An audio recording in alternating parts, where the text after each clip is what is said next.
Once upon a time there was a part of me I shared. Years before they took away the part of me that cared. Okay, come on.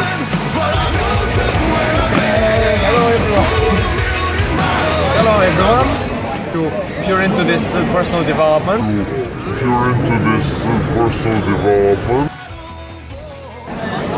Hello everyone. Today I'm in London on Leicester Square.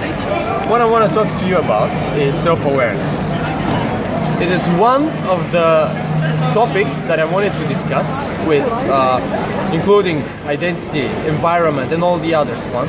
And they're connected. This one, self-awareness, means basically conscious knowledge of one's own self, beliefs, traits, behaviors, and I could also say the external and internal environments that interact between each other and in your behavior actually. And I want to talk about this because when I arrived here in London, I saw the people, look at them, walking around like blindly, they just walk around like nothing. They pursue some let's say from point A to point B, nothing, just nothing. They won't stop to talk to you. They don't do anything, and they might stare at you if you do something crazy, like talking to the camera on the street. Like, yeah, this is called basically social conditioning, and you can see this in the tube. You can see that in on the streets, everywhere.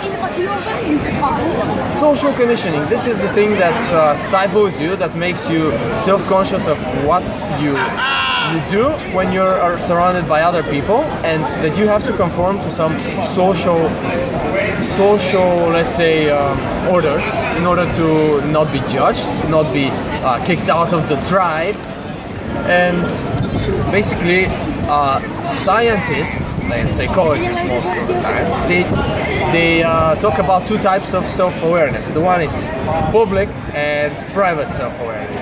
The public one is exactly this thing, the social conditioning that stifles you, that makes you not the person you are. Okay guys, I'll stop the video to explain a little bit about this while you're watching my performance. These two concepts are very self-explanatory, but what I want you to focus on is that the private self-awareness depends on one's own attitudes and values. It gets closer to actually who you really are. Psychologists argue that looking yourself in the mirror triggers the private self-awareness. Now the public one.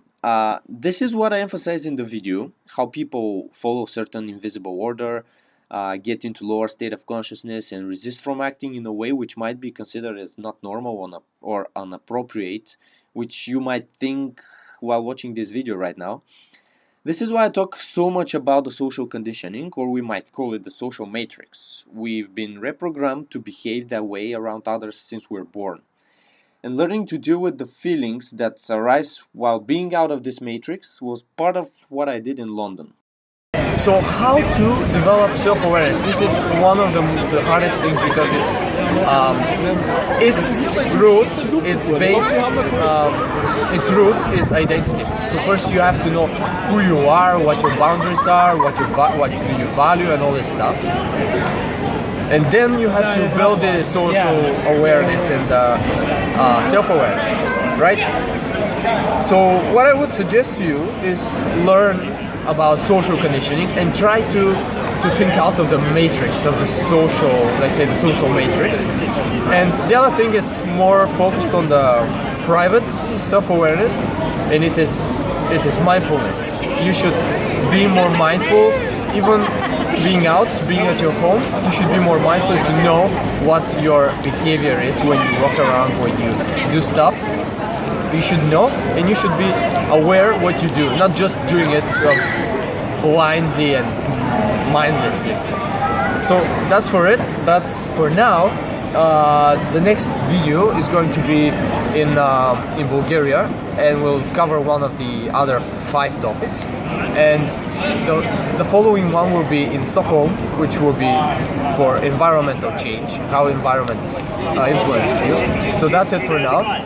talk to you soon. Where me and Ares this time we were doing some day game. And what I want to talk to you about today is having intent, being with purpose and having intent while going to the girl and talking to her, but being masculine, being yourself instead of having some boundaries, instead of having some mask in front of your face which is stifling you.